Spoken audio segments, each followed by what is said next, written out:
Maka Rasulullah dulu menghadapi orang namanya Abdullah bin Ubay. Abdullah bin Ubay itu ikut bersama Nabi, khususnya waktu mau perang Uhud, sudah satu pasukan Bapak Ibu. Di tengah jalan dia mempengaruhi teman-temannya, ayo kita pulang, tinggalkan Rasulullah, biar perang sendiri, berjuang sendiri. Sekarang lihat Palestina Bapak Ibu, sudah dihabiskan semua bangunan, terus seluruh 2 juta penduduk itu geser ke Rafah, menuju sudah di perbatasan perbatasan Palestina. Tapi katanya di situ tempat aman untuk mengungsi. Tentara pun nembaki dan membom rumah sakit.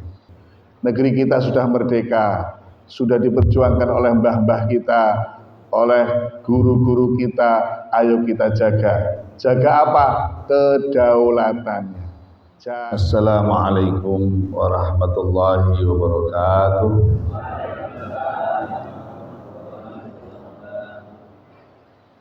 Innal hamdalillah nahmaduhu wa nasta'inuhu wa nastaghfiruh wa na'udzu billahi min shururi anfusina wa min sayyiati a'malina may yahdihillahu fala mudilla lahu wa man yudlil fala hadiya lahu asyhadu an la ilaha illallah wahdahu la syarika lahu wa asyhadu anna muhammadan abduhu wa rasuluhu la nabiyya ba'dahu. Allahumma shalli wa sallim ala sayyidina wa habibina wa syafi'ina wa maulana Muhammadin wa ala alihi wa ashabihi ajma'in. Wa qalu subhanaka la ilma lana illa ma 'allamtana innaka antal alimul hakim. Hasbunallahu wa ni'mal wakil, ni'mal maula wa ni'man nasir, wa la haula wa la quwwata illa billahil aliyil azim. Amma ba'd.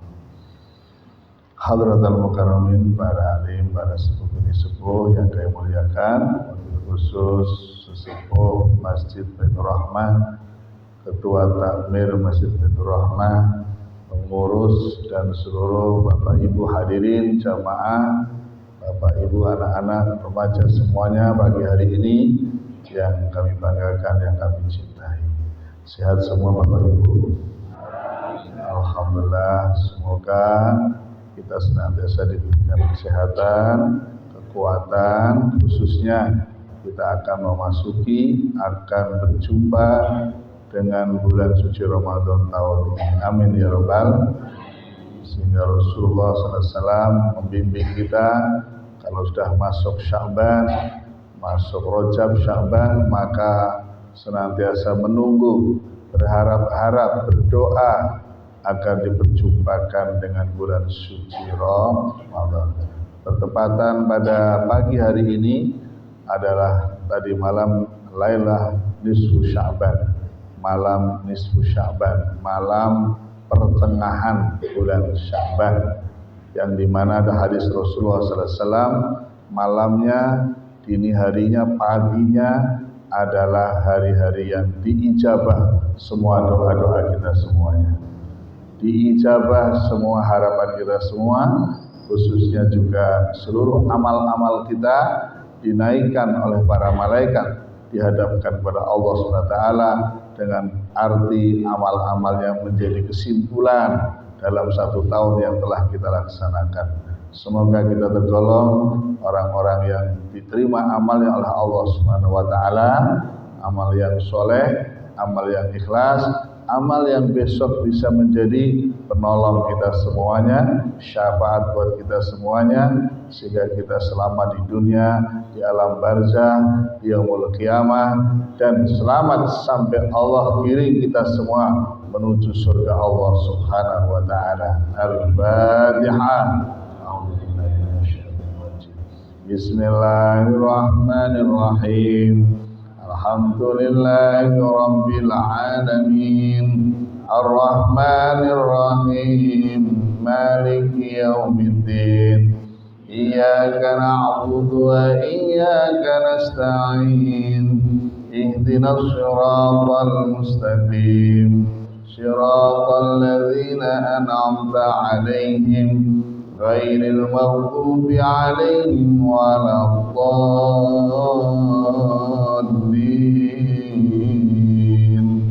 Amin.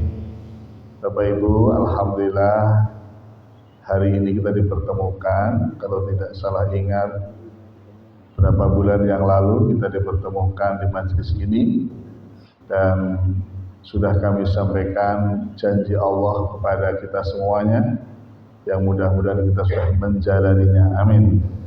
Apa itu? Menjadi orang-orang yang beruntung. Qad aflaha man tazakka wa dzakara isma rabbih fashalah. Sungguh beruntung, sungguh bejo siapa? Orang-orang yang selalu tazakka, selalu membersihkan hatinya, selalu tazkiyah. Maka ada nama kitab Tazkiyatun Nafs. Ya, jadi kitab itu membahas cara-cara untuk membersihkan jiwa hati kita yang kadang lebih sering kotor daripada sering bersih. Sering kotornya kenapa? Karena kata Nabi, berbuat dosa itu seperti memakai baju, Bapak Ibu. Ini baju jujur saja baru tak ambil dari almari, masih bersih, masih tidak ada kotorannya. Tapi walaupun nggak sengaja dikotori, walaupun nggak sengaja diambil kotoran tempel-tempelkan, otomatis dengan berjalannya waktu baju ini kotor dengan sendirinya. Itulah gambaran kotornya hati kita, jiwa kita. Kira-kira di Baitur Rahmah ada nggak orang yang sengaja ambil lumpur dioles-oleskan ke baju? Kalau ada berarti alumni Magelang terdekat Peturungan. Betul. Jadi nggak usah begitu pun, tahu-tahu baju kotor. Itulah kotornya hati kita, jiwa kita. Jadi nggak usah sengaja, nggak sengaja saja bisa kotor. Buktinya Bapak Ibu nggak akan kuat, nggak akan tenang, nggak akan nyaman. Pakai baju sudah sepekan tidak dicuci, ya. Tapi ada kok yang kuat, yaitu luar biasa. Pakai mukena sudah setahun, nyucinya kalau mau Ramadan. Di daerah Sayung, kalau sini Budak Payung insya Allah sama. Jadi kalau mukena itu biasanya lupa nyuci ya Bu ya. Apalagi insya Allah di Baitur Rahmah nggak ada. Ada yang mukena itu sebagai inventaris masjid. Ya, kadang kalau pas Abah pergi sama Umi sholat kan nggak bawa mukena. Sekarang jadi bawa terus. Karena pernah ngambil mukena di masjid tersebut, itu dari kejauhan kira-kira 5 meter sudah membuat kepala pusing. Baunya itu. Terus kan terpaksa harus diambil, harus dipakai. Ini di bagian atas ini sudah hitam-hitam dan benar-benar dipakai bisa mabuk Bapak Ibu. Ya, itu mungkin saking takmirnya, saking rajin mencuci. Ya, sehingga sudah setahun barangkali nggak kejamah. Nah, itulah seperti itu. Apa akibatnya kalau nggak mau rajin membersihkan?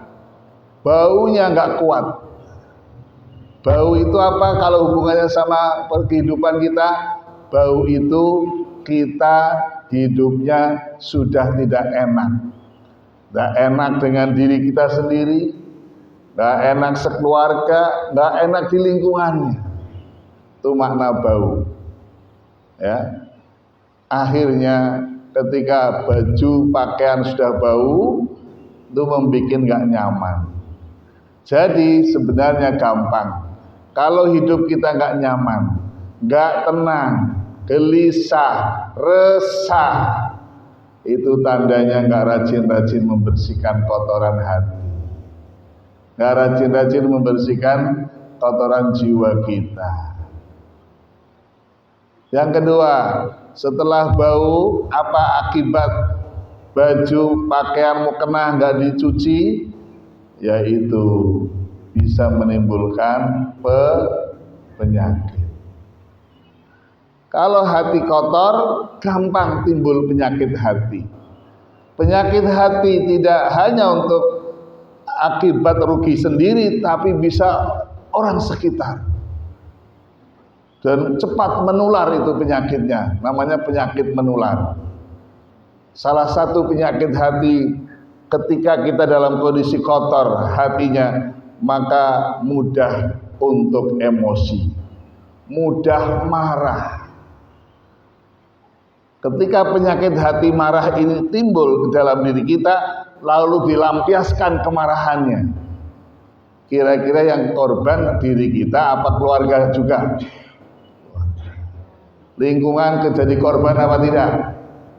Dia marah, emosi, maka rumahnya dibakar. Ternyata saat itu pemadam kebakaran ada hambatan, nggak bisa sampai lokasi, terus meremen ke rumah-rumah yang lain. Ini baru satu loh, penyakit hati satu. Ya, alhamdulillah pagi ini nggak banyak orang emosi. Caranya apa? Nanti ada caranya dari Allah supaya emosi kita, marah-marah kita terkendali. Nanti akan kita bahas pagi hari ini. Ini pembukaannya dulu.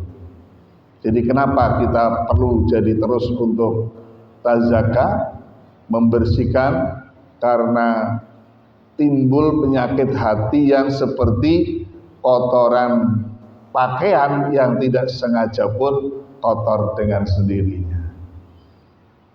Apalagi ketika ada orang bajunya kotor, mukunahnya kotor, pakaiannya kotor, selain menimbulkan penyakit, juga dipandang orang tidak menyenangkan.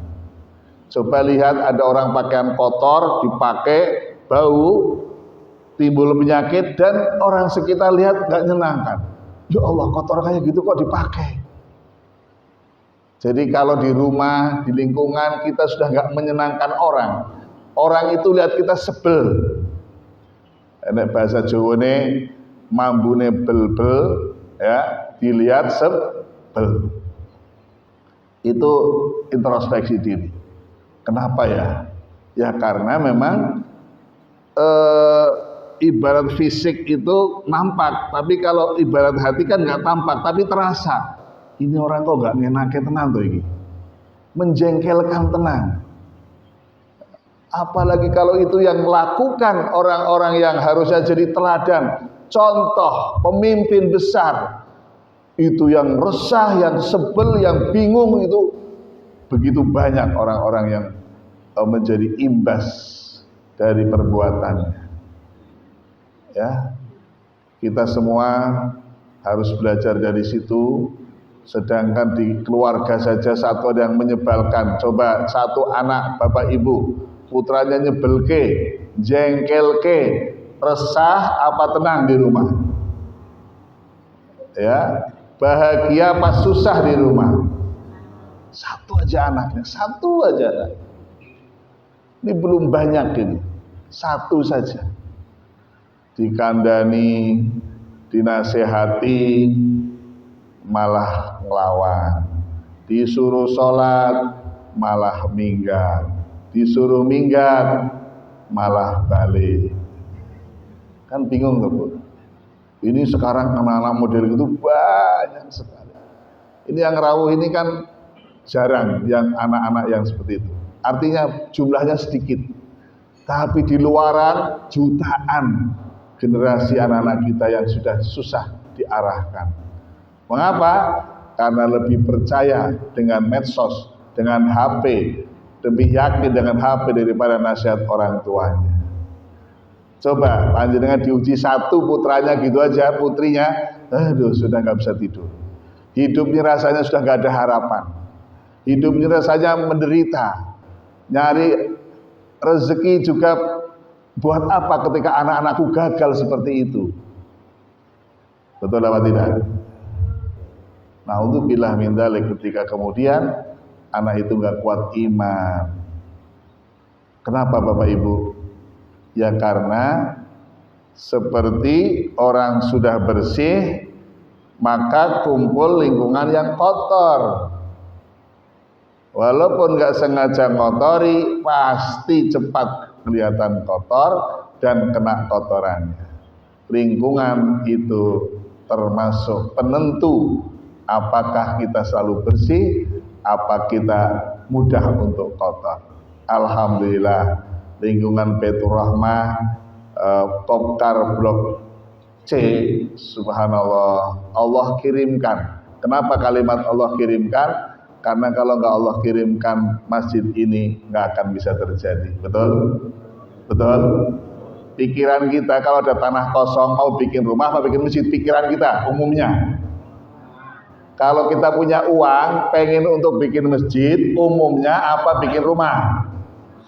Ini ada yang mau bikin masjid di sini. Ini kiriman dari Allah. Kalau Allah sudah musikkan hati, kun fayakun. Maknanya Allah sayang sama kita, dihadirkan lingkungan yang bisa terus menjaga tazkiyatun nafs, bersihnya hati kita. Nah, itu pembukanya. Sekarang bagaimana caranya agar terus terjaga? Allah sendiri yang berfirman. Nih caranya begini ya. Diambil dari surat Al-Mu'minun. Surat apa, Bu? Surat apa, Pak? Kenapa sih Abah kalau ngaji kok pakai Quran langsung? Ya, kalau Quran itu tidak meragukan. La roiba fihi hudalil muttaqin. Tapi kalau pendapat ulama itu perlu dicari ulamanya siapa. Betul. Ulamanya siapa, kiainya siapa. Ya contohlah kemarin tanggal 14 Februari kiai kan beda-beda pendapat. Betul. Beda-beda. Yang begini. Yang mana ini pemimpin kita nanti, yang mana yang benar nih? Kiainya beda-beda. Jadi kita sekarang bingung ini. Ya, yang jadi panutan siapa untuk membawa Indonesia adil makmur sejahtera, Indonesia yang punya kedaulatan yang mana? Sini. Ini kayak besar-besar juga. Habaib juga. Itu memang kita sudah harus kembali ke Al-Quran dan hadis. Yang nanti nampak kiai ulama habib yang lurus karena Allah, yang lurus karena tauhid. Ada juga yang lurusnya ke duit, betul? Lurusnya ke fulus. Mana fulus besar, itulah menjadi pilihan. Na'udzubillah min. Jadi maka kembali kalau ngaji kami kutipkan Al-Quran, hadis supaya pasti benar. La roiba fihi dalil. Kalau pendapat ini juga yang mana yang pendapat yang mana ini?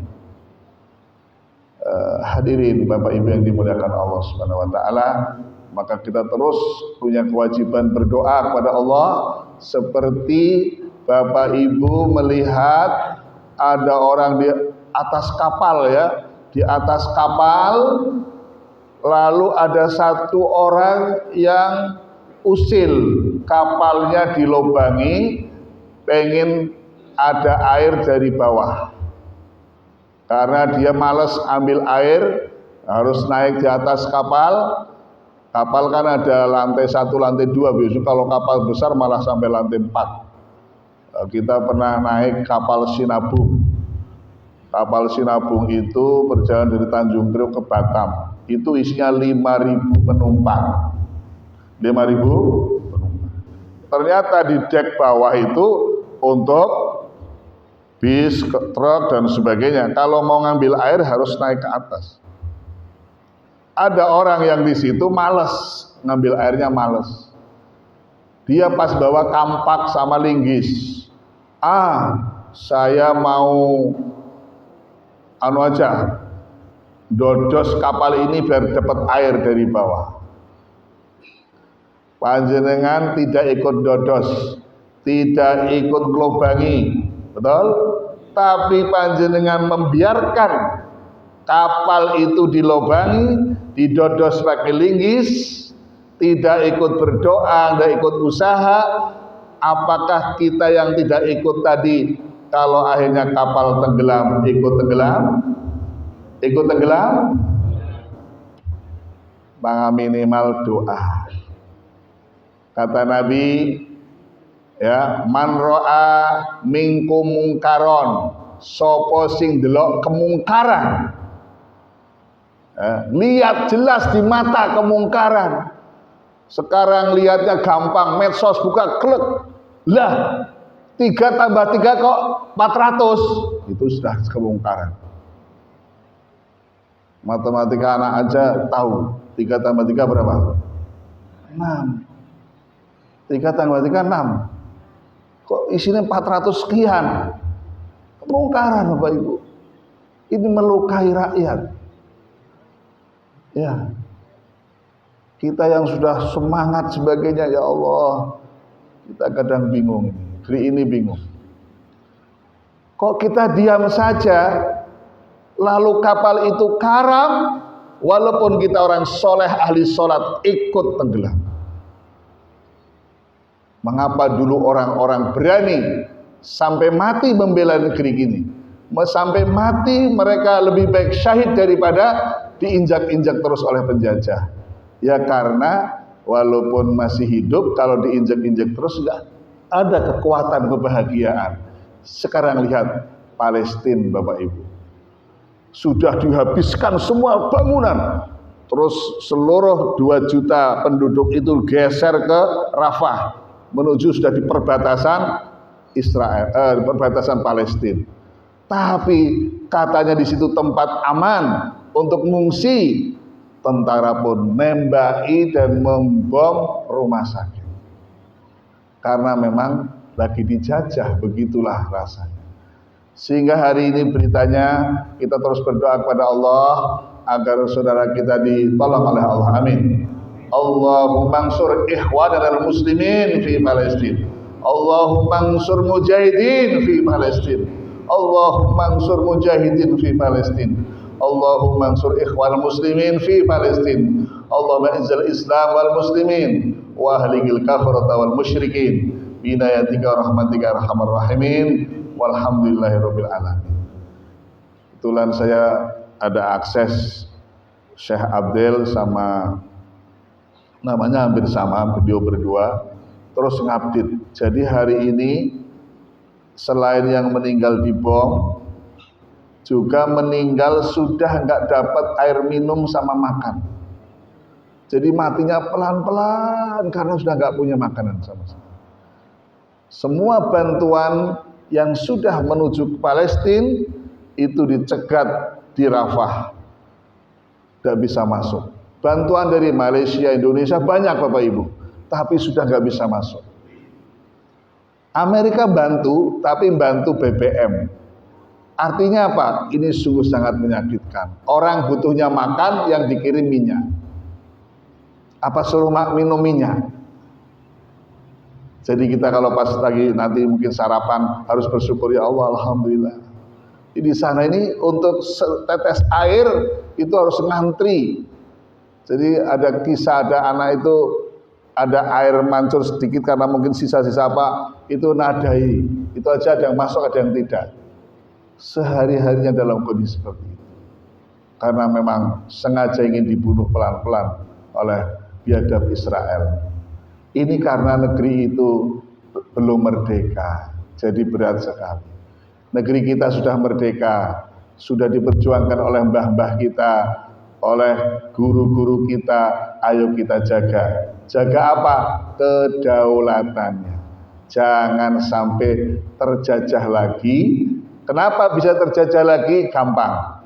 Caranya dibikin lemah imannya, dibikin lemah ekonominya. Mesti nunggu bantuan, mesti nunggu sumbangan. Sudah sampai bantuan panjenengan ke sini, bansos.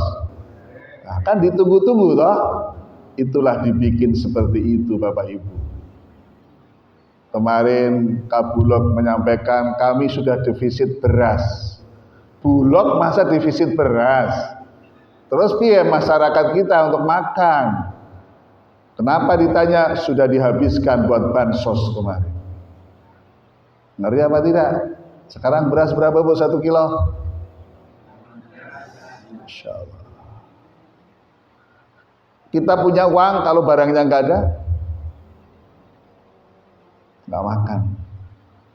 Maka inilah yang kemudian kita butuh ikut andil doa. Kita jangan membiarkan ini semua terus tidak ada pertolongan Allah. Lama-lama sama dengan Palestina. Mungkin adanya hanya air minum saja. Insya Allah di sini banyak air minum.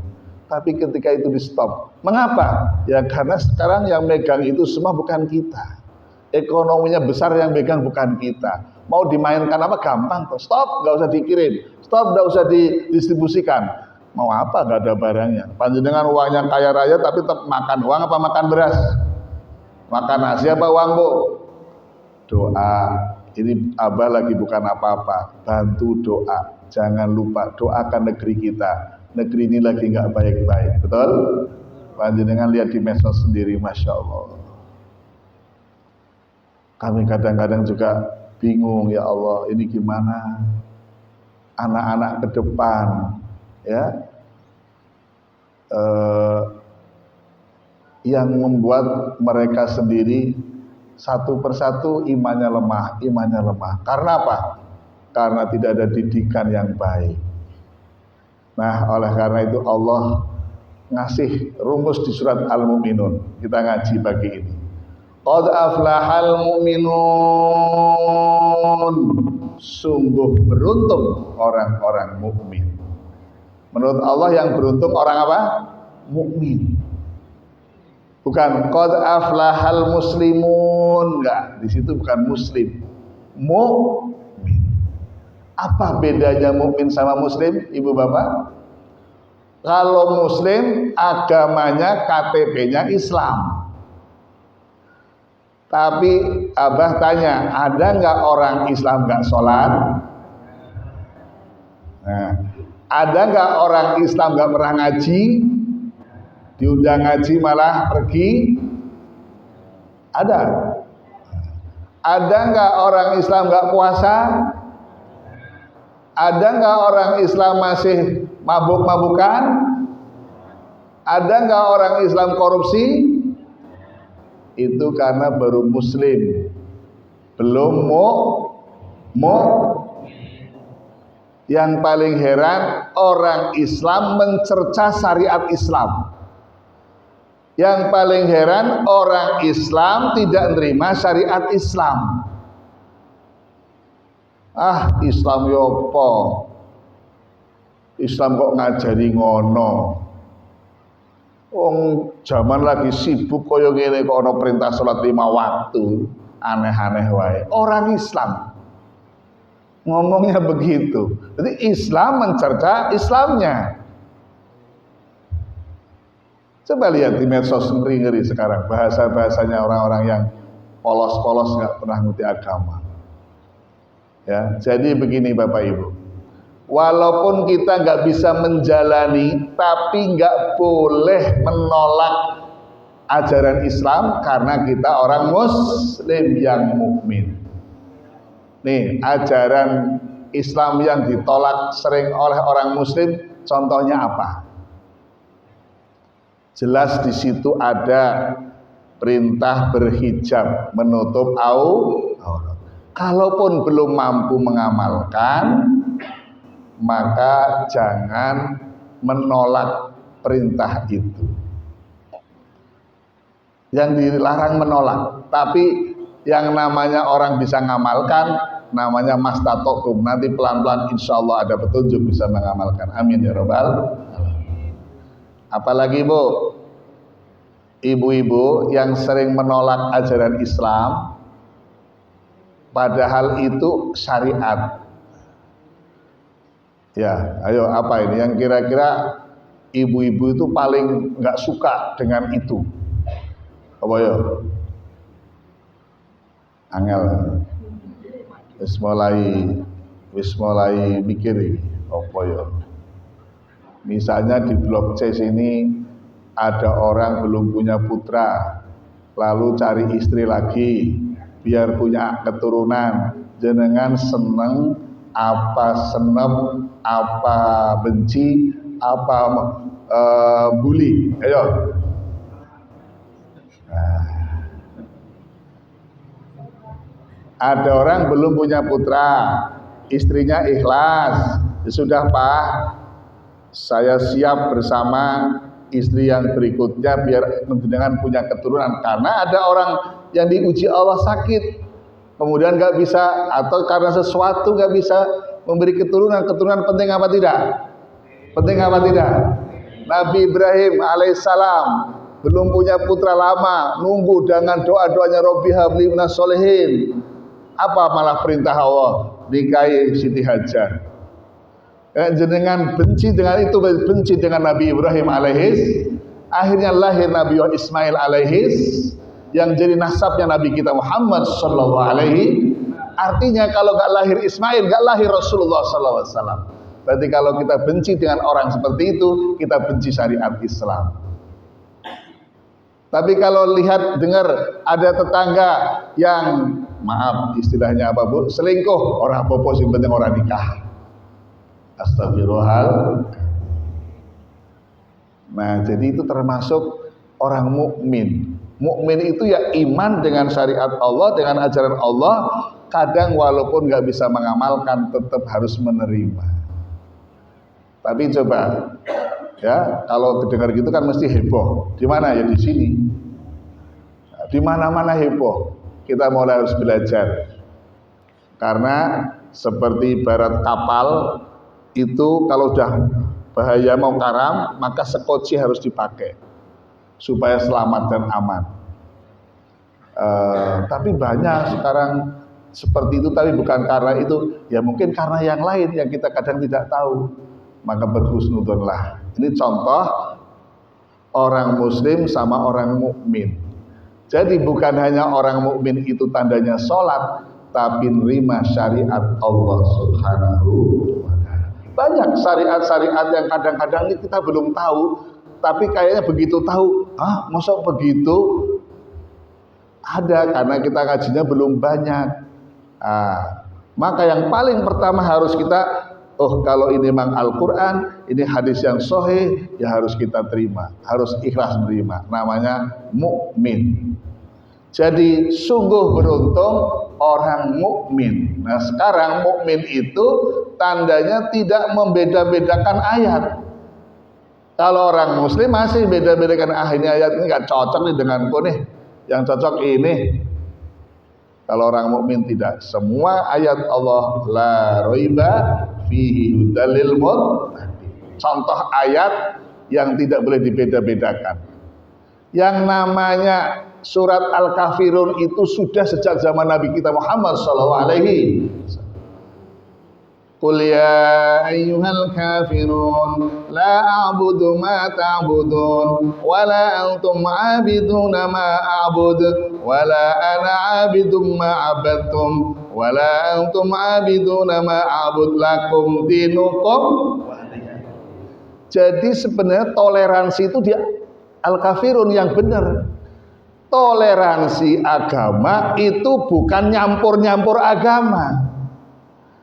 Kalau nggak mau nyampur katanya nggak toleransi, namanya intoleransi. Ini harus diluruskan di masyarakat. Kamu kok nggak ikut rebana di gereja? Intoleransi kamu. Ya, toleransi itu lakum dinukum wali, nggak saling mengganggu. Silahkan yang gereja, yang Hindu Buddha, silahkan yang pura, kita ke masjid, betul apa tidak? Hari ini ada program moderasi meh dicampur. Ya rapopo, ada di gereja, rebana di gereja. Kan itu saudara kita sebangsa. Lagi kembali, lakum dinukumnya di mana? Jadi membingungkan sekarang ini. Maka harus benar-benar punya akidah yang kuat. Jadi toleransi Bapak Ibu, biar gak kena virus-virus begitu, saling menjaga diri, tidak saling mengganggu, bukan menghormati itu kemudian nyampur-nyampur. Pernah lihat di medsos ada sholawatan di gereja? Ada, katanya begitu toleransi. Nanti kapan-kapan karena toleransi ini Baitur Rahmah buat sembayangan harus mau terima karena toleransi. Lama-lama begitu. Betul apa tidak? Betul apa tidak? Mau. tempat dengan sholat untuk sembayangan? Kan sudah ada tempatnya sendiri. Jadi kalimat moderasi ini membingungkan. Ini programnya siapa? Maaf nyuwun sewu. Karena apa, di sini juga harus menegakkan ini syariat Allah sudah jelas. Itu semua orang sudah hafal. Wala antum abiduna ma wala ana abidu ma abad. Lama dicampur ya nggak bisa. Nggak bisa. Ini harus tegas. Untuk urusan akidah harus tegas kita. Lakum dinukum. Itu oleh karena anak generasi kita, oh agama sama, aku cinta padanya, ya sudah, yang penting cintaku terturuti. Akhirnya murtad bisa terjadi karena memandang agama sama. Nah kalau agama sama, kenapa Rasulullah berjuang untuk lakum dinukum waliyad? Ya silakan yang Yahudi, yang Nasrani silakan, tapi kami yakin agama yang benar adalah Islam. Harus punya prinsip itu. Kalau bilang agama semua sama, lihat, oh itu lebih enak di sana tuh, sembayangannya hanya berapa bu? Seminggu sekali, itu dapat snack, pakai sepatu. Kan akhirnya mikirnya begitu anak-anak sekarang. Masuk surga, cari masuk surga yang enak kan banyak. Pada kita malam-malam sudah pada bangun, betul. Pagi-pagi harus kumpul kayak gini. Masya Allah, ini sekarang dakwahnya Abah lebih ke situ, ya. Ini lebih berat daripada langsung menghadapi orang kafir. Maka Rasulullah dulu menghadapi orang namanya Abdullah bin Ubay. Abdullah bin Ubay itu ikut bersama Nabi, khususnya waktu mau perang Uhud, sudah satu pasukan Bapak Ibu. Di tengah jalan dia mempengaruhi teman-temannya. Ayo kita pulang, tinggalkan Rasulullah, biar perang sendiri, berjuang sendiri. Dia di tengah jalan mempengaruhi teman-teman pulang. Maka orang ini sekarang dikenal sebagai tokoh munafik terbesar di dunia sampai kiamat. Namanya Abdullah bin Ubay. Namanya aja Abdullah. Jadi jangan terkecoh nama kadang-kadang sekarang. Abdullah bin Ubay kan Abdullah, hambanya Allah. Tapi dia munafik di hadapan Rasulullah Muhammad SAW. Jadi Bapak Ibu, untuk menguatkan iman supaya beruntung, sekarang godaan cobaan iman sangat besar. Mengapa? Kami punya guru, Mami, hati-hati. Di akhir zaman itu nanti semua ujian para nabi yang 25 dikumpulkan jadi satu di zaman kita ini. Ayo, ujiannya Nabi Musa menghadapi siapa waktu itu? Menghadapi siapa? Nanti akan ketemu di zaman kita orang yang karakternya kayak Fir'aun, yang serakah, yang dan lain sebagainya. Ketemu. Zaman Nabi Ibrahim ngadepin siapa? Raja Namrud. Zaman Nabi Lut ngadepi apa? Zaman Nabi Lut ngadepi apa? Sodom. Kalau sekarang namanya LGBT. Ada LGBT? Ada LGBT? Ada di blok C? Hah? Ada. Datang orangnya. Tekor ini. Udah masuk ke Indonesia, ya, di satu wilayah tertentu sudah mulai saling menikah laki sama laki. Ada yang diekspos, ada yang tidak diekspos. Sudah pernah baca surat Al-Qamar, gimana azab Allah untuk para LGBT atau Sodom? Azab Allah yang ngeri Bapak Ibu. Dibuka ya nanti di Quran surat apa? Al-Qamar. Jadi adabnya gini. Malaikat Jibril, Israfil, Mikail dihadirkan oleh Allah untuk sowan ke Nabi Lut alaihi salam. Kita ceritakan biar lengkap informasi di Quran. Hei Lut, kamu sama putri-putrimu besok sebelum subuh tinggalkan rumah ini, tinggalkan kampung ini. Ada apa ya Jibril? Allah akan turunkan azab paling besar di zamanmu. Tapi pada saat datang menjelma pemuda yang ganteng-ganteng, jadi 3 pemuda itu adalah malaikat Jibril, malaikat Israfil, Mikail. 3 malaikat yang dikirim Allah. Ternyata istrinya sendiri, istrinya Nabi Lot itu lesbi. Anak laki-lakinya Nabi Lot homo. Yang solehah anak putrinya. Ujian Nabi Lot ngeri sekali, karena ujian paling berat dari dalam. Ketemu istrinya, ketemu anaknya. Istrinya ngumpet-ngumpet bilang sama masyarakat yang senang Sodom itu, rumahku ada pemuda ganteng-ganteng. Ini terjadi, dikisahkan betul-betul terjadi. Mereka datang berbondong-bondong ingin merangkul, menciumi pemuda yang itu malaikat padahal. Terpaksa harus dobrak pintu karena pintu dikunci oleh Nabi Lot alaihissalam. Akhirnya mereka berhasil jebol pintu rumah. Begitu masuk, dalam tafsir Ibnu Katsir, malaikat Jibril kan punya sayap. Sayapnya dikeluarkan, semua mata pemuda tadi yang pada mau masuk itu dicucuk pakai sayapnya malaikat Jibril di matanya semua. Semua buta, Bapak. Yang datang itu semua buta langsung. Itu bukan pemuda sembarang, itu malaikat Jibril menjelma. Akhirnya mereka pada pulang dalam kondisi buta, matanya nggak bisa berfungsi lagi. Pagi itu pula betul Nabi Lot akhirnya pergi dari rumah sama anak-anak putrinya, dan malaikat Jibril memenuhi perintah Allah. Kota tersebut dijebol, bawahnya diangkat. Nanti kalau mau pengen tahu tafsirnya malaikat Jibril itu sayapnya berapa? Sayapnya 60. Berapa, Bu? Itu satu sayap kalau diletakkan di bumi satu saja, blek, asli ya, masih asli, bentuk aslinya itu menutupi bumi besarnya itu. Nah kira-kira kalau mau ngangkat kota kira-kira bisa nggak?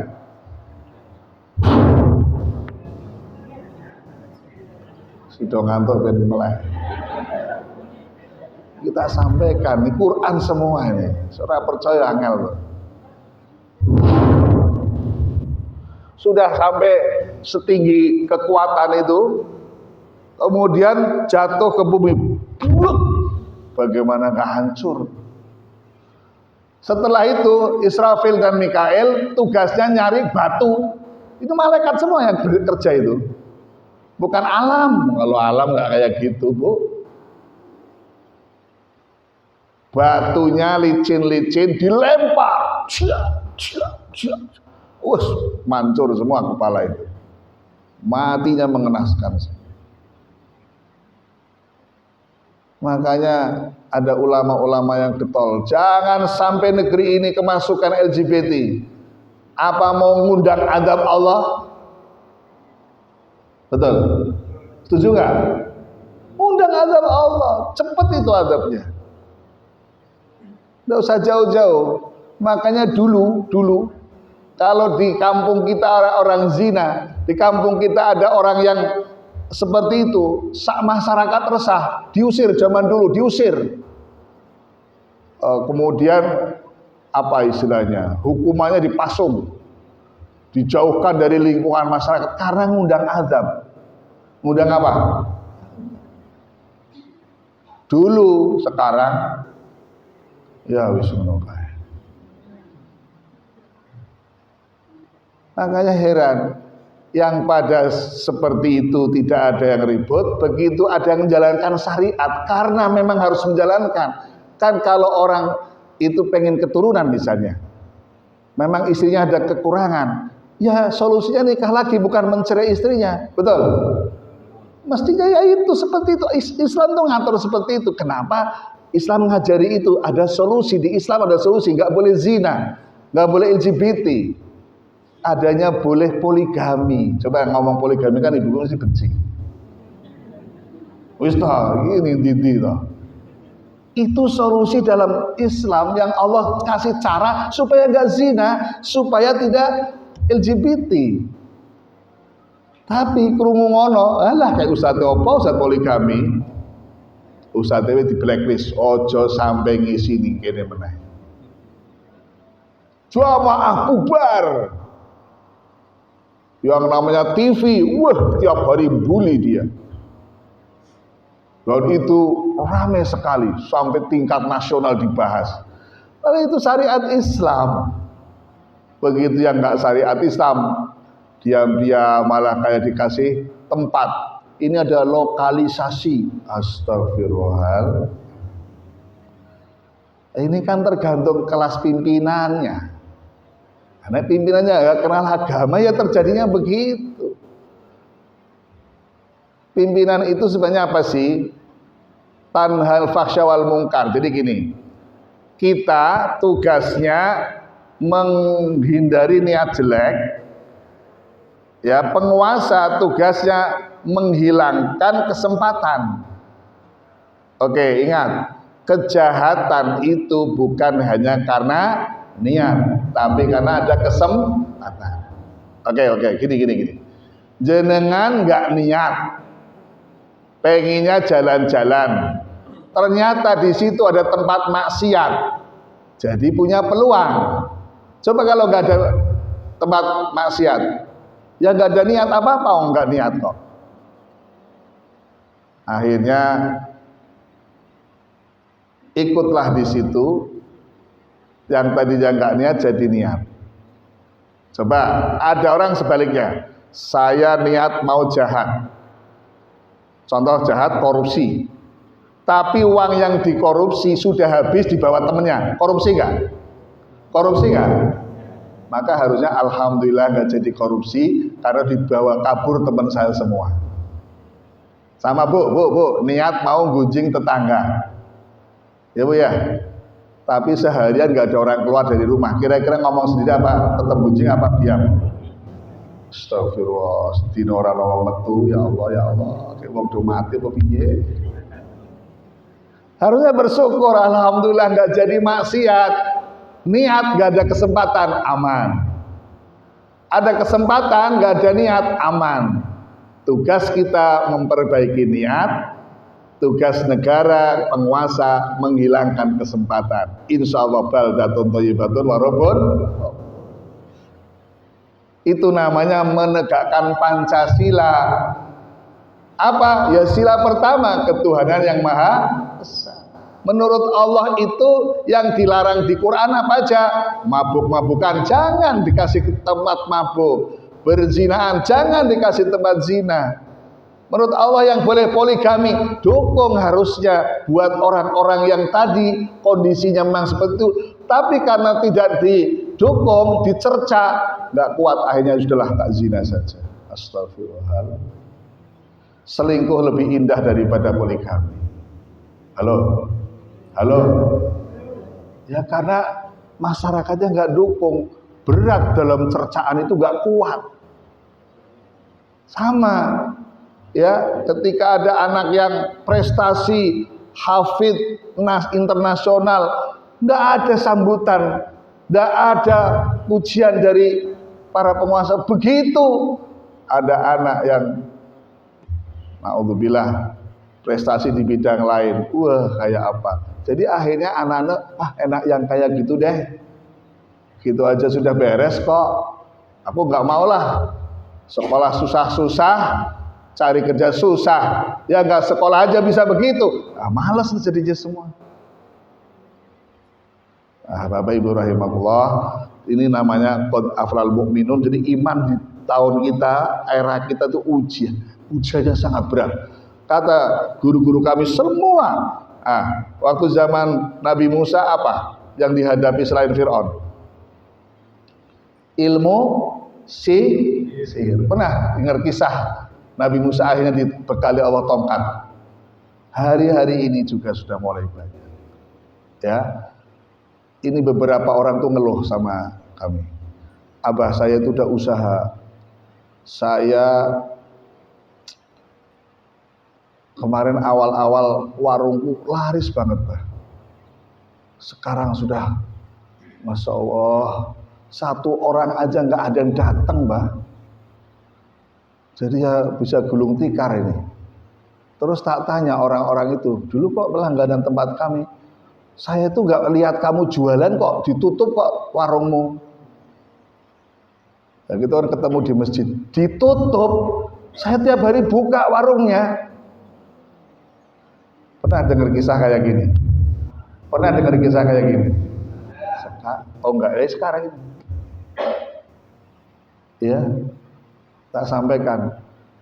Oh seperti itu. Jadi orang itu kayak ditutup, nggak bisa lihat. Lewat. Itu sudah jelas sihir. Ya, jelas sihir. Dan itu sekarang sudah kemana-mana. Kalau nggak pakai gitu, udah nggak percaya diri sama Allah Subhanahu Wa Taala. Akhirnya tempat perdukunan rame apa tidak? Kok jawab iya, berarti pernah ke sana. Hadirin, ini musim semua ujian dikumpulkan di akhir zaman. Maka qad aflahal mu'minun sebagai tema pagi hari ini, ayo kita jaga iman kepada Allah Subhanahu wa taala. Caranya sebagai ayat berikut, tidak dibahas, nanti bahasnya kapan-kapan kalau sudah ada kesempatan lagi.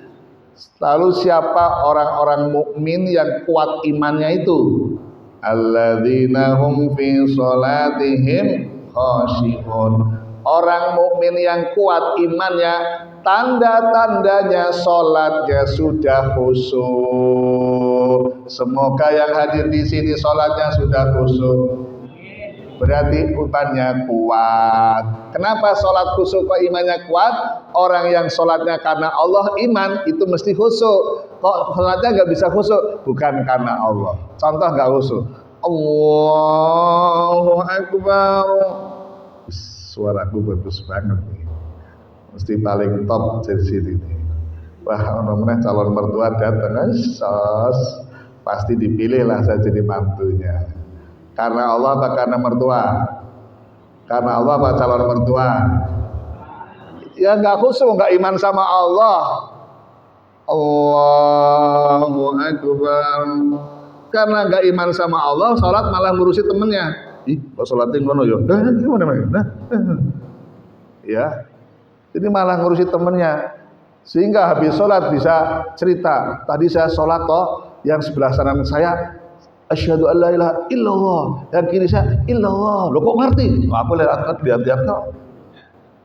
Sing bener sing ndi lo malah ngurusi temennya. Ya. Ada yang sholat ngurusi imamnya. Allahu Akbar. Edan kesuwen. Surat itu mentok mamam. Orang sing luwih pendek kok ya Allah. Ini ngurusi imamnya. Ayo ke Allah apa ngurusi imamnya? Sesuk meneh, Mas Arif tolong ya imam yang tadi jangan dipakai. Nah kenapa? Kelamaan. Maaf ya. Jadi saya tak beranikan diri. Akhirnya ada, enggak, imam itu sudah kita patok, sudah ada jadwalnya. Ya sudah kalau begitu, aku tak cari traweh di tempat lain. Padahal untuk sampai ke tempat itu butuh setengah jam perjalanan. Dilakoni gara-gara pengen sing cepet. Ini ngone tempat kami ada di sini sawah. Tidak jauh berbeda. Ini sholat ngurusi apa? Imam. Ya, jadi ternyata khosyi'un itu harus latihan. Imam suwi, imam cepat, alhamdulillah. Karena kita karena Allah. Besok ujian ini pas traweh sesok. Ada nggak traweh yang rampungnya jam 8 sudah rampung? Ada. 8 kurang seperempat sudah rampung. Ada yang 5 menit sudah rampung. Itulah imam paling favorit 5 menit. Ya. Kapan-kapan kita sholat raweh di Masjid Agung Jawa Tengah, rampungnya jam 9. Tapi betul kita pernah di sana, terakhirnya imamnya tinggal satu sop, semua merodoli pulang semuanya. Ya. Karena satu malam satu juz. Itulah. Kalau orang sudah khusyuk, semakin lama semakin nikmat. Ini jujur nih tak tawari, siapa tahu bisa berangkat semua. Kenapa orang itu pada pengen umroh, salah satunya bisa ingin haji juga, sudah umroh sudah haji kok pengen berangkat lagi. Salah satunya apa? Salah satunya kalau sholat di Masjidil Haram nikmat. Betul apa tidak? Betul apa tidak? Bu, Pak, kalau sholat Masjidil Haram imamnya lama apa cepat? Lama apa cepat? Kok pengen sholat lama dadak harus bayar, sholat lama dadak harus pergi dari rumah, karena nikmat berapapun siap bayar. Jadi kalau sudah kelas khusyuk, sholatnya terasa lebih nikmat. Imam lama, alhamdulillah. Walaupun pertamanya ya Allah, subhan. Tapi lama-lama alhamdulillah. Ada lagi jargelah wis. Nanti coba Ustaz Janian kalau ngimami variatif. Kadang pakai surat Al-Ikhlas, biar surat alhamdulillah qul huwallahu ahad. Tadi udah ikhlas banget ini, udah khusyuk semua. Tapi untuk menguji kesabaran, khusyuk dan sabar, kali-kali yang dibaca Yasin. Yasin wal Qur'anil Hakim innaka laminal mursalin ala siratim mustaqim. Nikmat apa? Berat. Alhamdulillah besok tarawih pertama pakai Yasin.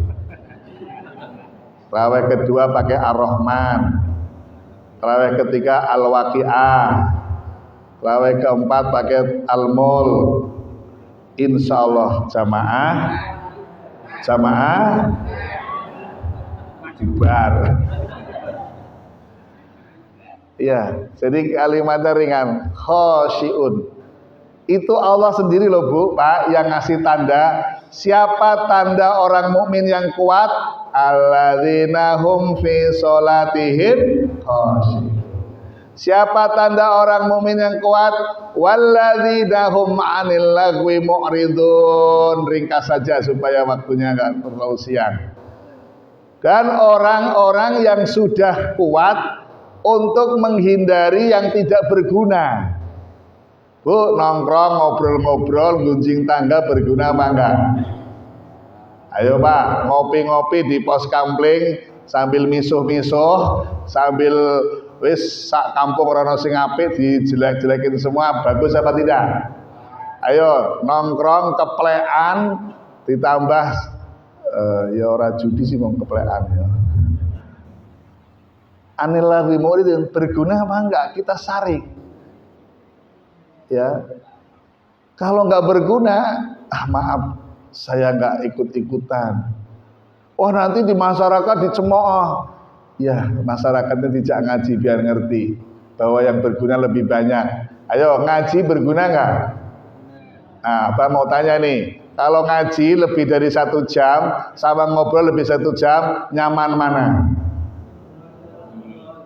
Tenane. Iki wis mulai kesuwen tinggal balik lah.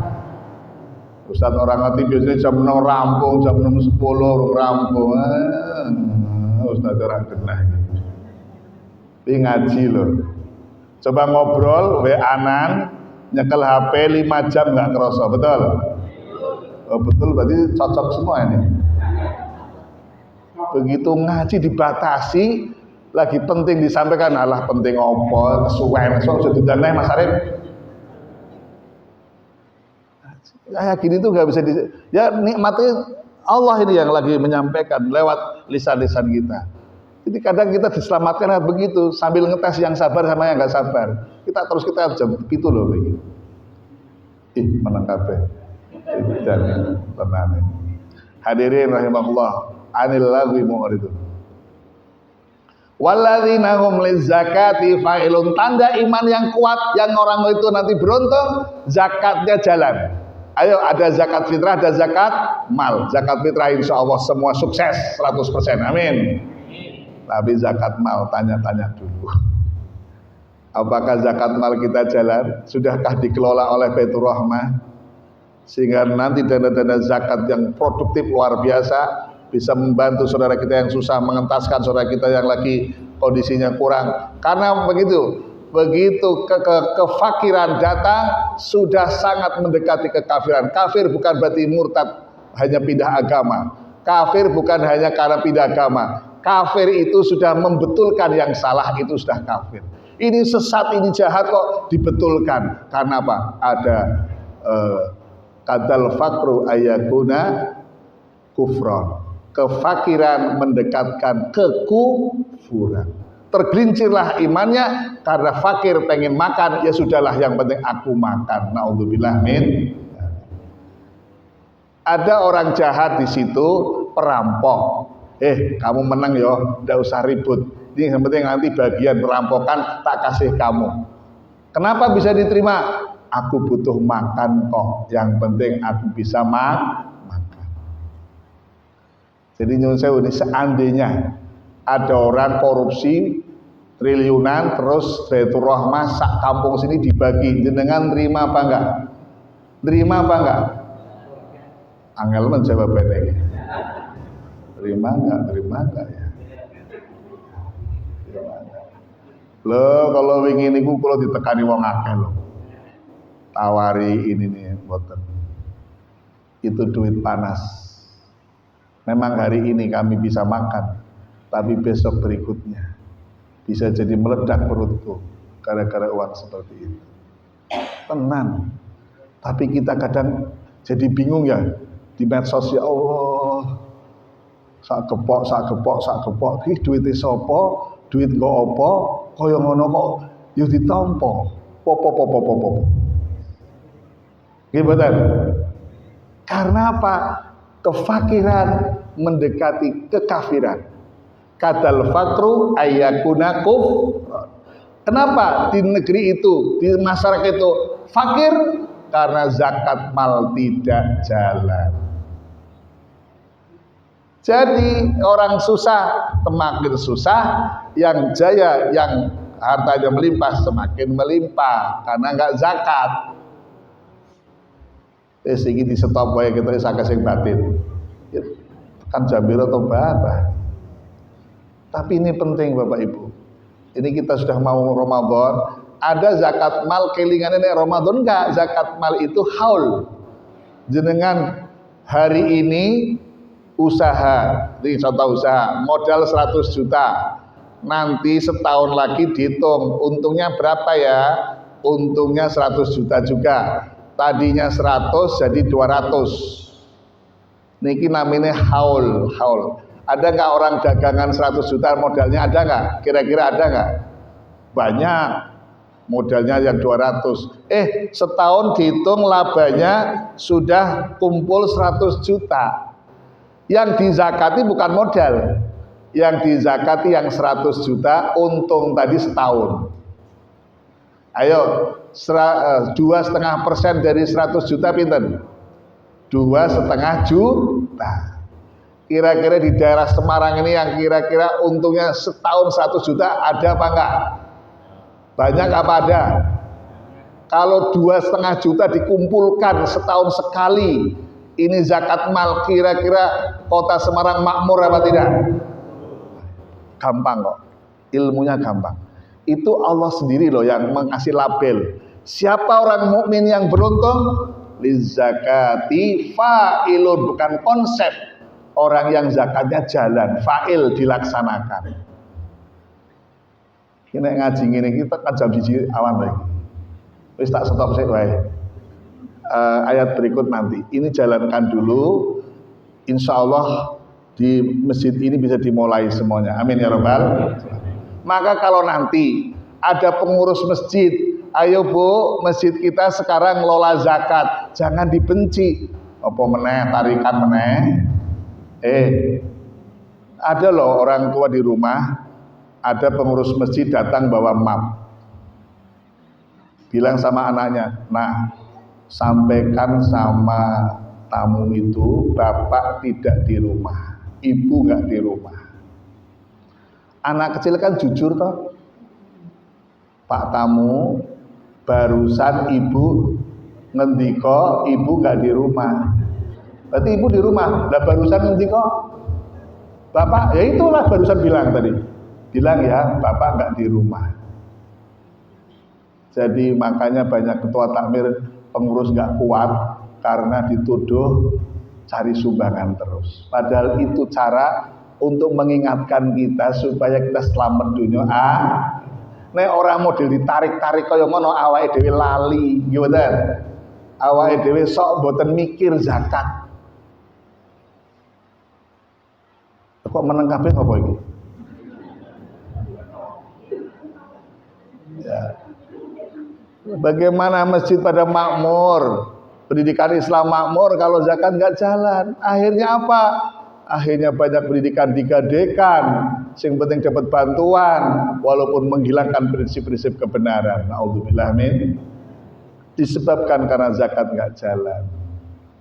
Sudah. Abah mau sampaikan, kira-kira ada nggak orang yang setahun penghasilannya itu total 100 juta di negeri kita? Ada nggak? Kalau 100 juta itu berarti sebulan berapa? Untungnya jualan, untungnya toko, untungnya perusahaan, sebulan berapa? 100 dibagi berapa? 12. Sekitar berapa Mas Arif? Kalau bagi 10 juta ya. Bagi 12 ya 9-8 juta. Ada nggak orang kerja sebulan 8 juta? Ada nggak? Ada. Bu, orang jawab gitu. Dengan gajinya piro? Orang duwe gaji yo, Pak. Lah kuwi orang duwe gaji itu penting didata, nanti dapat zakat. Dari zakat loh, bukan dari bansos loh. Ya, zakat jalan. Nggak usah pakai program-program itu, kalau zakat jalan insya Allah negeri ini makmur. Amin. Kan itu ketuhanan yang maha esa, menjalankan Pancasila. Sila pertama yang ngatur siapa? Allah. Ketuhanan yang harus manut sama Allah. Zakat. Ngaji pagi ini rada sengkring-sengkring sithik ora apa-apa lah. Kali-kali apa kok hari ini enggak lembut ya, kayak rada garang sedikit.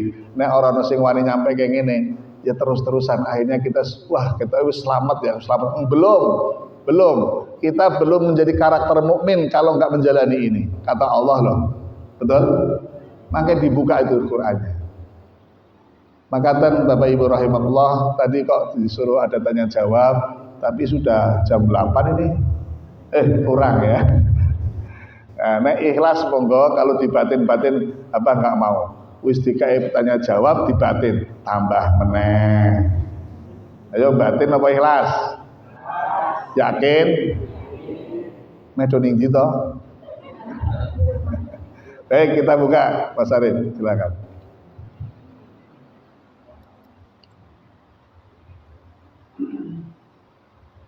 Assalamualaikum warahmatullahi wabarakatuh. Waalaikumsalam warahmatullahi wabarakatuh. Ini bukan mengenai zakat fitrah, tapi ini mengenai shaf di masjid. Nggih. Kalau kemudian berdirinya masjid menika panjenengan ingkang bimbing ngantos seperti. Nah, menawi shafipun niku dilajuraken kados urutan masjid niku napa salatipun boten sah. Niku mawon kula ingkang kula tanggapan. Assalamualaikum warahmatullahi wabarakatuh. Waalaikumsalam warahmatullahi wabarakatuh. Dijawab riyen apa wonten sing tanglet malih dikumpulke? Monggo tergantung panitia. Monggo Bapak Ibu, saya yang mau tanya selanjutnya, ada dua pertanyaan sedikit.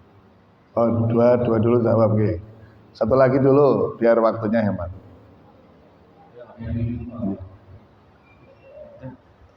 Assalamualaikum warahmatullahi wabarakatuh. Waalaikumsalam. Mohon dijelaskan yaitu terkait dengan moderasi Islam, dan kita sering mendengar dengan istilah Islam moderat, Islam liberal, juga Islam tradisional, juga Islam modern. Dan Islam yang benarnya bagaimana? Assalamualaikum warahmatullahi wabarakatuh. Waalaikumsalam. Baik, langsung ya Mas Arif ya. Ya, jadi ingatan dalam Al-Qur'an disebutkan laisal birra an tuwallu wujuhakum qibalal masyriqi wal maghrib walakinnal birra man amana billah al-ayah. Bukanlah kebaikan kamu menghadapkan ke arah barat dan timur. Namun kebaikan itu kata Allah karena kamu iman sama Allah. Ini hubungannya sama kiblat. Ya. Jadi kiblat itu kenapa kita mengarah ke Baitullah? Karena supaya kita tunduk patuh sama Allah. Allah yang menentukan, karena kiblatnya Rasulullah dan umat Islam dulu sebelum ke Baitullah itu ke Baitul Maqdis yang namanya Masjidil Aqsa yang sekarang lagi dalam kondisi diuji luar biasa. Maka jenengan besok suatu kali kemudian diberi rezeki dan bisa berangkat umroh haji, amin. Itu nanti di Madinah ada namanya Masjid Qiblatain. Namanya Masjid Qiblatain karena disitulah turunnya perintah. Waktu Nabi di tengah-tengah sholat ada perintah suruh merubah kiblat. Tengah-tengah sholat. Waktu sholat Allah, berarti sudah Isra Mi'raj ini, sudah Isra Mi'raj, sudah Isra Mi'raj kan ada perintah sholat ya. Terus betul. Ini ku madhepe Baitul Maqdis, Masjidil Aqsa. Nah, tengah-tengah sholat ya Muhammad hadapkan ke Baitullah. Mengapa waktu itu ke Baitul Maqdis? Karena sebelum ada perintah ke Baitullah, Ka'bah Baitullah itu dikotori orang musyrik untuk menyembah berhala. Ya, untuk menyembah berhala. Maaf, mereka juga tawaf loh. Nyun Sewu ini di tafsir dijelaskan oleh Ibnu Katsir ya. Jadi tawafnya itu Nyun Sewu, tawaf. Jadi tawaf itu sejak zaman Nabi Adam sampai sekarang nggak pernah putus. Pokoknya kalau ada putus tawaf berarti kiamat. Tawaf itu berhenti hanya pas jam sholat. Setelah itu terus orang 24 jam loh. Jadi nanti kalau haji umrah tidur itu mesti ada orang tawaf terus. Betul betul. Itu maknanya dunia masih berputar, masih belum kiamat. Tapi tawafnya maaf tidak pakai busana. Kayak apa ya? Bebek muter-muter loh. Bebek nganggo kathok mboten. Sehingga rasanya mungkin aduh enggak tegel ya kalau saat itu menghadap kiblat ke sana. Tapi begitu ada perintah, Allah sendiri yang paling tahu sudah bisa layak untuk dijadikan kiblat lagi karena sudah bersih dari orang-orang musyrik. Nah, sehingga mulai kejadian asbabun nuzulnya itu saat itu kiblat sampai sekarang Allah mewajibkan untuk menghadap kiblat termasuk syarat sahnya sholat. Jenengan kalau nggak ngadep kiblat tidak sah sholatnya. Syarat sah, syarat harus dipenuhi baru bisa sah kalau syaratnya ada. Nah, tetapi kalau di satu tempat kita itu tidak tahu arah kiblat, tidak tahu, benar-benar blank, mboten ngertos, maka sholatlah sesuai kemantapan menurutku arah kiblat ke sana, walaupun salah, karena itu imannya yang dipakai. Kan bukan menghadap timur barat itu sebuah kebaikan, tetapi kebaikan karena imannya. Sehingga kalau ada naaf, orientalis itu orang yang belajar Islam tapi untuk menjatuhkan Islam. Itu pernah mengatakan, kamu orang Islam juga nyembah batu loh. Jawabannya tidak begitu. Itu salah, itu tuduhan yang sangat salah. Kita tidak nyembah batu, kita manut sama Allah, nyembahnya Allah. Allah yang kita sembah, kalau menyembah aku hadapnya ke sini ya, kita manut. Nah, jadi kita dituduh nyembah batu gara-gara suruh menghadap Ka'bah. Dituduh. Salah apa benar nih kok? Buktinya apa? Kalau jenengan tidak tahu kiblat boleh sholat dan sah. Pernah mboten ke suatu daerah itu nggak ngerti kiblat, kemudian sholat, astagfirullah ternyata kiblatnya ke sana. Tapi kok aku sholatnya madhep kene, pernah? Nggak apa-apa. Tapi kalau taunya sebelum lewat waktu sholat, nih sholatnya zuhur, belum sampai asar, kan? Sudah tahu salah, suruh ngulangi sholat, dibetulkan. Kalau taunya setelah lewat zuhur sudah asar, aman. Ya, makanya nggak usah pengen tahu biar aman. Sah sholatnya. Artinya apa? Artinya kiblat bukan tujuan kita. Tujuan kita apa? Inna sholati wa nusuki wa mamati lillahi rabbil alamin. Lillah. Nah sekarang apa kira-kira sah ya Bah kalau kita ikuti aja masjid ini, nggak usah digeser ya. Kalau keyakinan kita sah bahwa kita itu sudah lurus ke Baitullah, ya nggak apa-apa.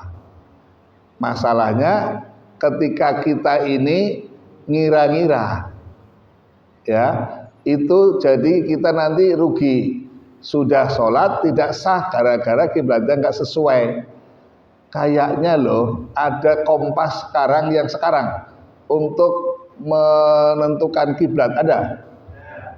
Dan di Kementerian Agama Kanwil Jawa Tengah kebetulan yang ngurusi temen dulu adik kelas. Kita di daerah Pondok sebagainya sudah diukur pakai alat yang modern yang sekarang sudah dipakai oleh Kementerian Agama, nanti dikasih sertifikat Mas Arif. Sudah, yang ngikutin itu saja. Ngikutin itu saja. Jadi kalau nggak ngikutin itu karena sudah diukur dan kita sudah tahu arah kiblatnya, maka dengan arah kiblat yang tidak diikuti jadi nggak sah. Ngerti ya, biar harus diukur-ukur ya. Ya wis diukur kok malah ngerti ya. Ya jadi gitu ya, jadi memang ya ini kan alam ya, Allah yang menghendaki. Apa masjidnya dibongkar mah digeser mah tambah mumet. Pokoknya kita karena sholat karena Allah, rodo menceng-menceng sidik karena Allah, ya sudah ikhlas nikmat saja. Setuju betul?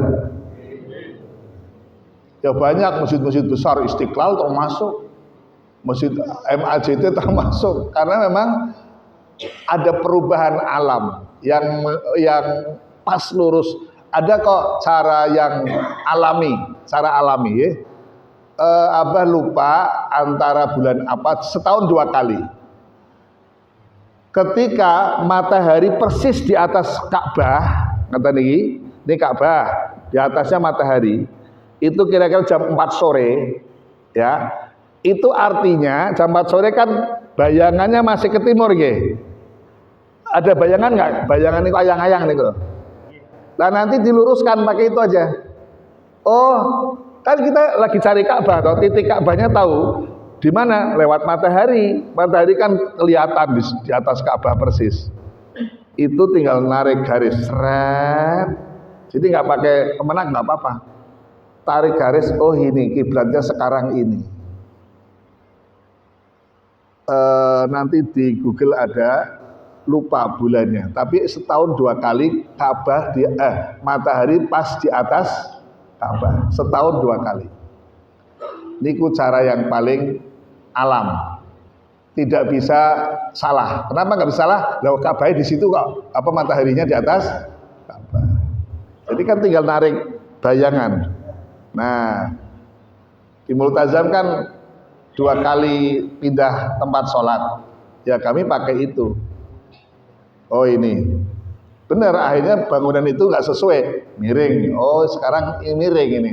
Ketika matahari di atas Ka'bah. Mengatakan yang kedua, apa bedanya moderasi, liberalisasi, terus ada lagi Islam tradisional dan sebagainya.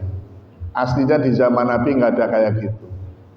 Ini kan zaman kita aja yang kreatif cari istilah-istilah. Ya. Islam di zaman Nabi rahmatan lil alamin. Wa ma arsalnaka illa rahmatan lil alamin. Jangan gara-gara melihat ulah 1-2 orang Islam lalu kita bikin moderasi, bikin istilah-istilah baru. Ini mesti ada motif-motif yang terselubung. Ada Islam apa namanya? Islam Jawa, Islam Aceh, Islam Indonesia, Nusantara dan sebagainya. Ini saya nggak termasuk yang setuju. Akhirnya Pak, pelaksanaan Islamnya diterjemahkan masing-masing, maaf seperti agama sebelah. Betul apa tidak? Di Quran jelas wa ma arsalnaka illa rahmatan lil rahmat. Kalau ada orang yang enggak rahmat, kemudian kita pakai istilah baru biar rahmat. Enggak seperti itu, orang yang enggak rahmat suruh rahmat. Wah, ini banyak orang enggak rahmat, kita bikin istilah biar rahmat. Ya, istilahnya rahmatan lil alamin sudah satu itu di Quran. Nah, beda lagi, apa kok ada Muhammadiyah? Itu bukan seperti itu adalah organisasi. Itu boleh. Jadi panjenengan nanti harus kenal ada Muhammadiyah, NU, ada Persis, ada apa lagi nih? Yang lagi rame nih. Salafi, Wahabi itu organisasi ya. Jadi kayak Muhammadiyah, Persis, NU,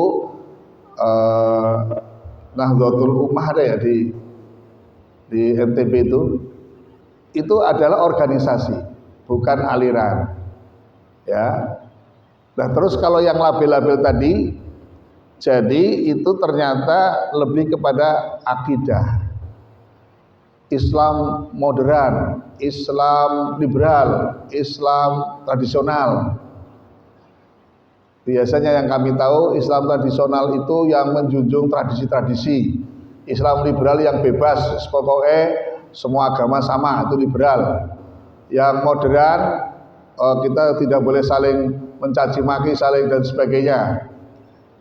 Itu kan semua sudah diatur di Quran satu jelas, lakum dinukum. Mencaci maki boleh nggak? Tidak boleh. Silahkan agamamu, agamaku, agamaku. Nggak perlu dikasih label-label lagi, sudah cukup. Terus kita bagaimana? Ya kita nggak usah ikut-ikutan, nanti malah pusing. Tahun periode ini liberal, yuk kita ikut liberal. Besok ada ganti lagi Islam ini, malah pusing dewe. Ya Islam itu satu dari Rasulullah, dibawa oleh para sahabat, kemudian para ulama. Ya itu. Pedoman toleransi itu pedomannya surat Al-Kafirun, lakum dinukum waliyati. Kalau Profesor Doktor guru besar dari Gontor, toleransi itu tidak diterjemahkan kemana-mana, tapi toleransi tidak saling mengganggu. Lagi-lagi tidak saling mengganggu. Berarti mengganggu sudah nggak toleransi, bukan saling menghormati itu kemudian dicampur-campur. Ya, kemudian dibolehkan kita ikut sana sini, boten, tidak saling mengganggu. Yang muslim di gereja, yang muslim di masjid, yang non muslim di gereja udah jalan saja, jalan, jangan diganggu-ganggu, nggak boleh mengganggu. Setuju? Setuju? Jadi jelas gitu loh. Tidak saling mengganggu itu toleransi, ulangi lagi. Kalau menerjemahkannya saling menghormati, kita saling berbagi, kemudian boleh saling tuker-tukeran tradisi, tuker-tukeran tempat sholat, tempat ibadah, lah ya nyampur-nyampur namanya. Enak banget loh, tidak saling mengganggu itu sudah selesai loh sebenarnya. Dari dulu kan nggak ribut-ribut kayak gitu dari dulu. Indonesia aman, sentosa, adil, makmur, sejahtera, amin. Dari dulu sudah begitu. Ulama kiai-kiai dulu tuh kayak gitu, tidak saling mengganggu. Monggo yang mau sembayangan, monggo yang di candi, monggo yang silahkan, itu keyakinan masing-masing. Dan Pancasila ngatur seperti itu sesuai dengan keyakinan masing-masing. Nah, nanti kalau ada yang berpendapat begitu, itu enggak Pancasilais. Pancasilais justru begitu. Kalau Pancasila itu harus gabung-gabungkan agama, itu justru enggak Pancasila. Pancasila kan sudah mengatakan ya, ketuhanan yang Maha Esa sesuai keyakinan masing-masing di dalam Undang-Undang 45. Mengatakan jadi kalau bahasa Melatinnya liberal niku artinya bebas. Moderasi itu biar keren, modern. Ya, kemudian tradisional itu tradisi, Islam tradisi. Arti secara harfiah atau lughah. Tapi kalau kami satu, Islam rahmatan lil alamin. Tinggal pelaksanaannya sudah jalan bagus. Tinggal diterapkan, rahmatul alamin diterapkan.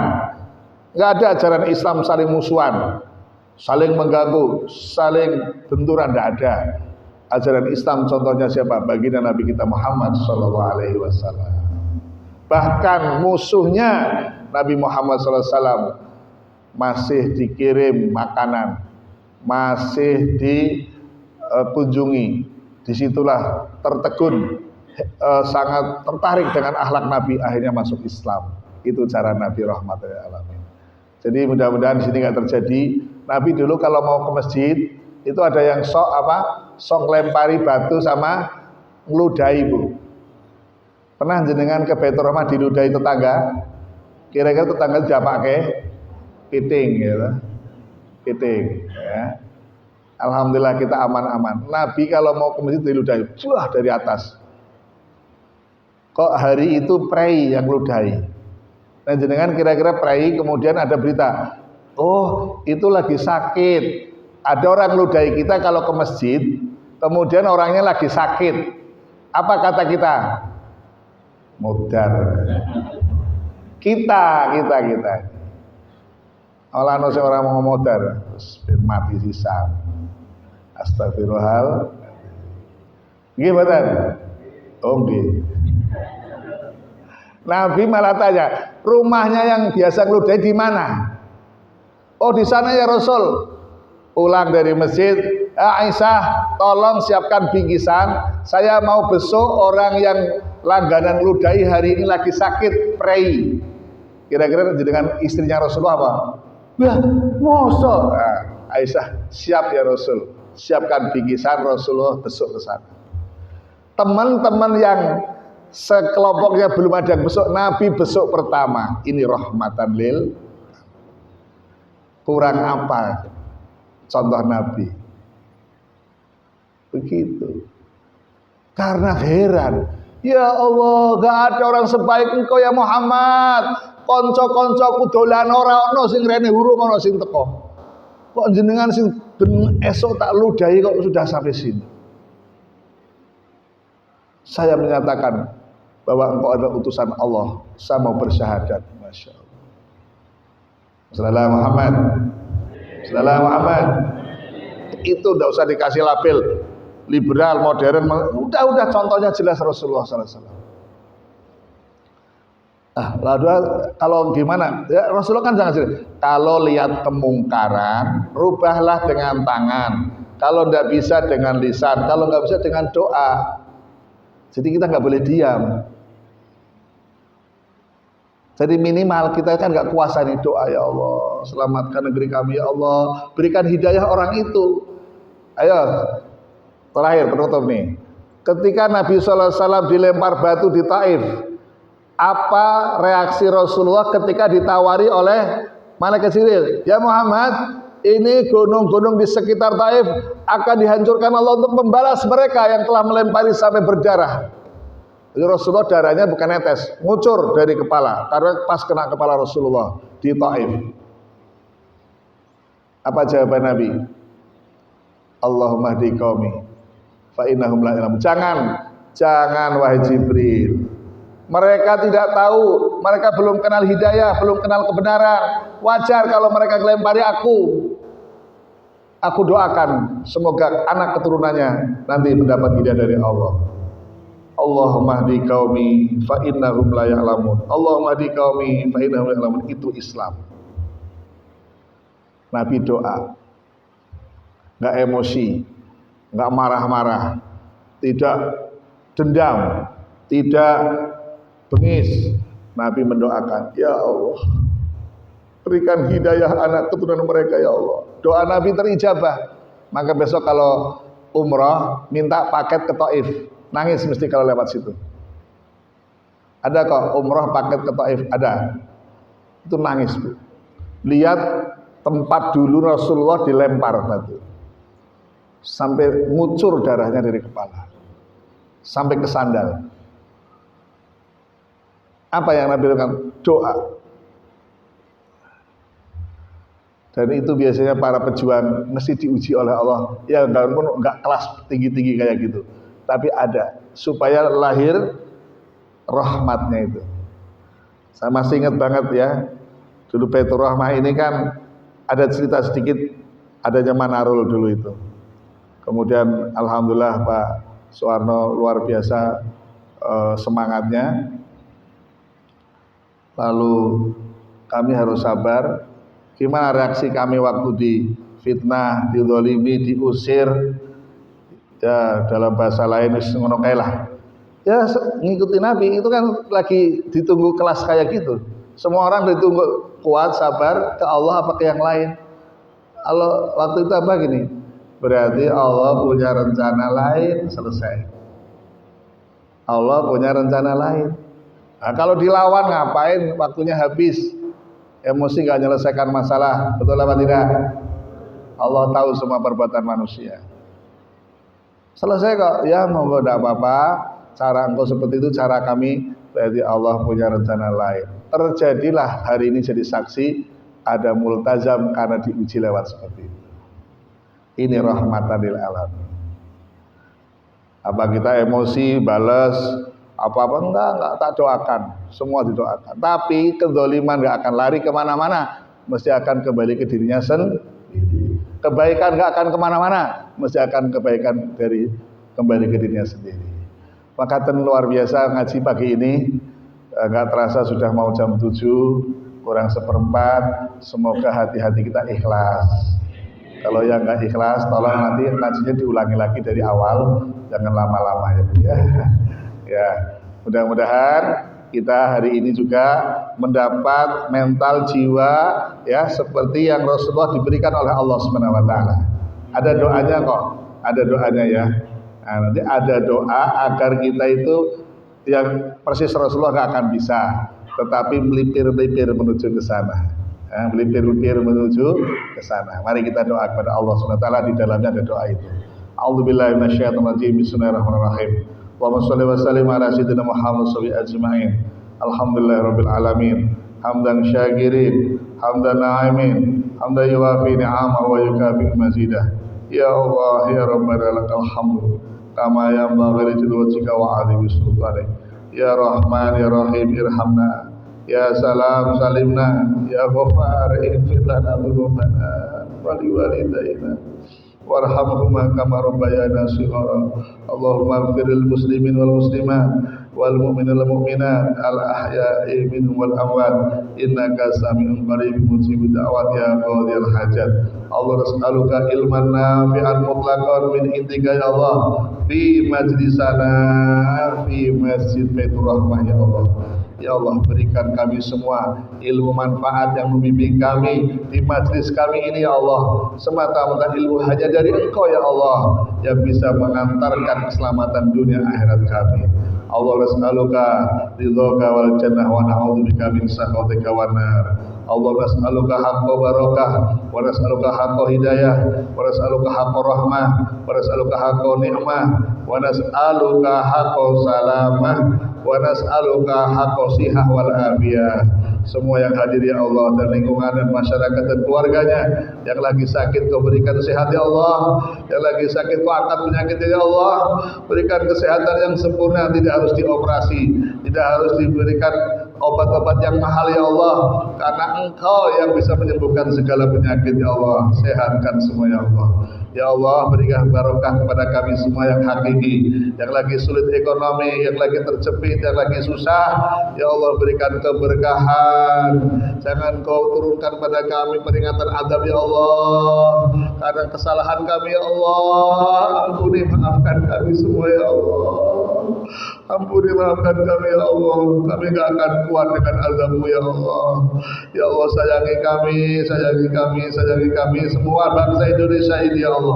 Sayangi negeri kami ya Allah, negeri warisan para syuhada, para ulama, para habaib, negeri warisan orang-orang soleh, negeri warisan para santri, negeri warisan orang-orang yang takwa kepadamu. Ya Allah, lindungi negeri kami, jaga agar negeri kami selalu merdeka untuk bisa kami taat ibadah dimanapun berada sampai yaumul kiamah nanti. Birahmatika ya arhamar rahimin. Negeri yang aman, sejahtera, adil, makmur, sentosa, rakyat yang takwa semua kepadamu ya Allah.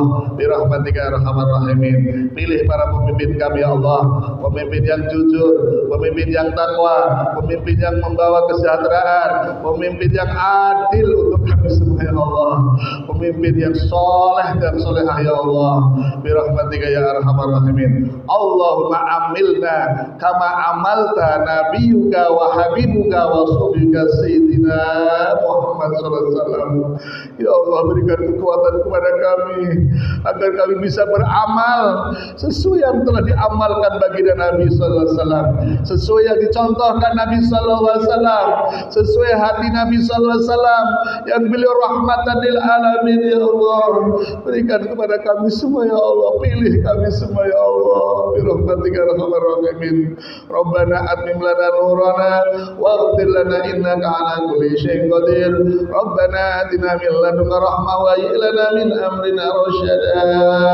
Rabbana atina fid dunya hasanah wa fil akhirati hasanah wa qina adzabannar wa adkhilna jannata ma'al abrar ya aziz ya ghaffar ya rabbal alamin. Sallallahu alaihi sayyidina Muhammadin subhana rabbika rabbil izzati amma yasifun wa salamun alal mursalin walhamdulillahi rabbil alamin. Bi asraril Fatihah.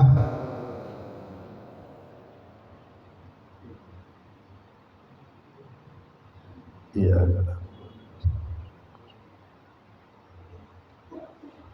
Pembalah kembali ya karim. Demikian Bapak Ibu, kita saling doa mendoa agar kita selalu dalam lindungan Allah SWT. Di akhir zaman ini iman kita selalu kuat sampai akhir hayat. Amin. Wassalamualaikum warahmatullahi wabarakatuh.